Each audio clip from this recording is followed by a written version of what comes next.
आशा कार्यकर्ताओं को लेकर के बड़ी खबर है। लगातार आशा बहनें अपनी मांगों को लेकर सड़कों पर दिखाई दे रही थी। पिछले कई साल से आशा कार्यकर्ता, आशा बहनें जो हैं वो लगातार अपने वेतन को बढ़ाने को लेकर सरकार से गुजारिश कर रही थी। सदन चल रहा है, इस बीच आशा बहनों के लिए एक बड़ी खबर है।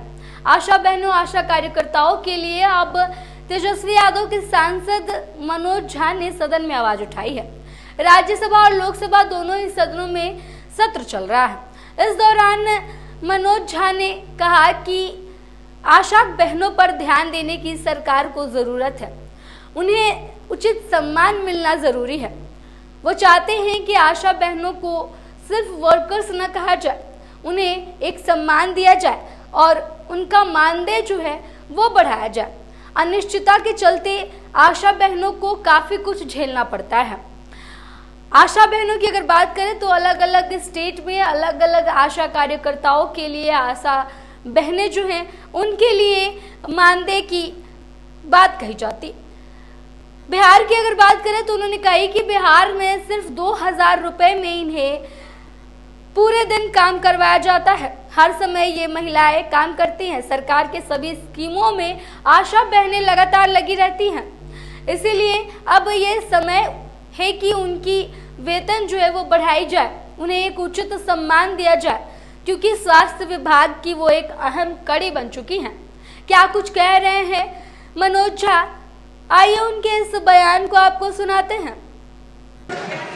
Shri Manoj Kumar Jha, need for enhancement of honorarium for ASHA workers. शुक्रिया। You want ASHA for ASHA workers? जी शुक्रिया। माननीय सभापति महोदय, सबसे पहले आपको सकुशल सदन वापसी की बहुत बहुत शुभकामनाएं। सभापति महोदय, महत्वपूर्ण है कि नेता सदन और स्वास्थ्य मंत्री भी हमारे समक्ष हो।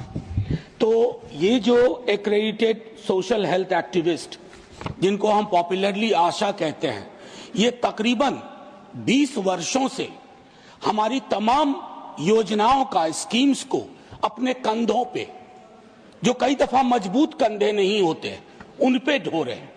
और उन कंधों पे वजन तब और बढ़ जाता है जब उनके समक्ष अनिश्चितताएं हो।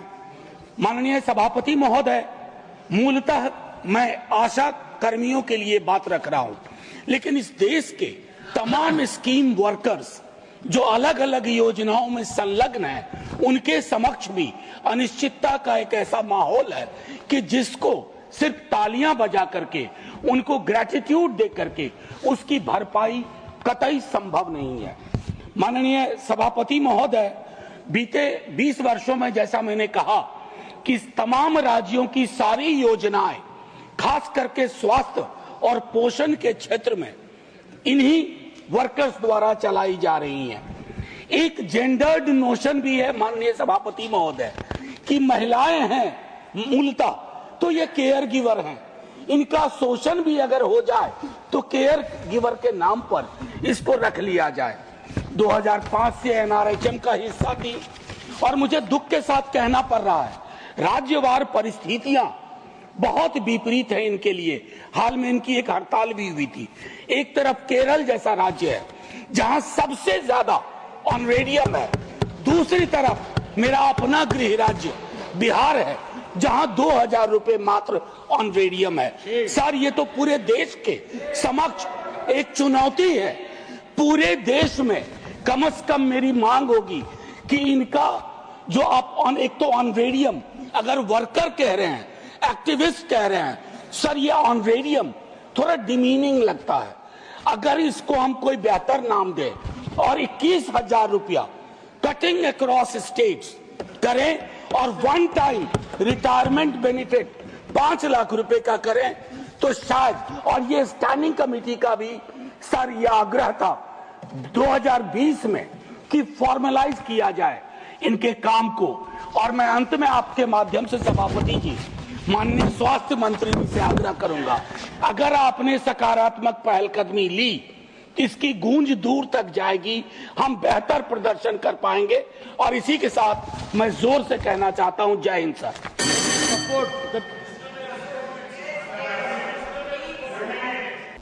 देखा आपने मनोज झा को। मनोज झा ने आशा बहनों को लेकर के सदन में आवाज उठाई। उन्होंने कहा कि आशा बहनों की मानदेय जो है वो बढ़नी चाहिए। खासकर बिहार राज्य की अगर बात करें तो बिहार में सिर्फ 2000 रुपए ही इन महिलाओं को मिलते हैं।